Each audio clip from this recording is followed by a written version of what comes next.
mumastreets esocial media ndinoswera ndichiona kuti zviri kufamba sei sepakuti ndini refri handiti ndiri bosi mugemu rachona muzimbabwe ndiri kubvira unogona kuzviramba kana kubhoikana ndezvekwako izvo hazvinei kana neni hazvinditiratidze kubvira izvozvo so chiteerera usati wasubscribe paSaint TV mukana uchiripo wekuti udi usubscribe wotena on your notification bell kuitira pega pega patinouploada mavideos pega pega patinokuinzirai nyaya dzichipisa you will be notified. Aiwa chekutanga maapo chinonzi chirungu chinondinetsa regai ndimbotane nekuapologiza for nekusauploada mavideos handiti sekuzwa kwenyu kuti kaholiday mbichana ndachimbotamba netuhana handiti ndachimbotamba nevana but aiwa tavepo pabasa full time. So chiteererai, pane nyaya iri kunetsa mastreets esocial media yeumwe mukadzi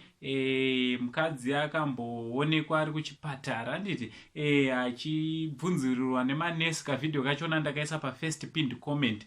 Mukadzi uyu akazoonekwa zvakare achiita seanga ari pamasowe handiti anga ari pamasowe akazoonekwa futi akubvunzwa nemapurisa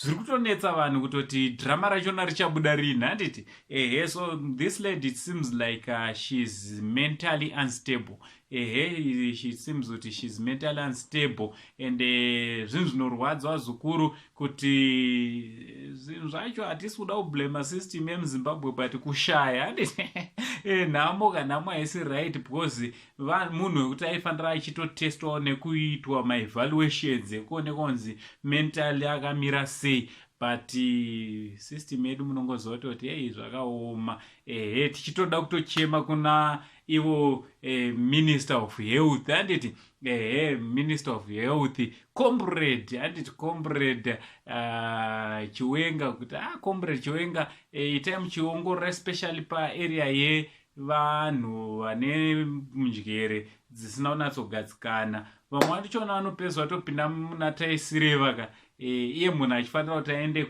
kwapsychiatrist anogona kutopesa apinda mujere handiti so hameno kuti munozviona sei vazukuru especially nenyaya yemudzimai uyu rikutaura zvakawanda akabatwa ari kumasowe akabatwa kuno riri kutoita sedrama risati rabuda handiti imi munozviona sei, munomuona sei? Kana usati waona vhidhio rachona riri pafirst pinned comment hande unozvionera kuti unozviona sei akazoonekwa uku akutaura zvimwe uku achitaura zvimwe. Ameno ngatitauranei. Kana kune hama dzake kabudai futi pachena budai pachena kuti hama yenyu ibatsirwa handiti so ndodza chandangondiuye nacho azukuru kuzokuupdate zviri kuitika mastreets esocial media kuti munozviona sei. From Uncle saying the only Zimbabwean uncle zvako zvokuti firinyi handisi uncle kure chichi much love.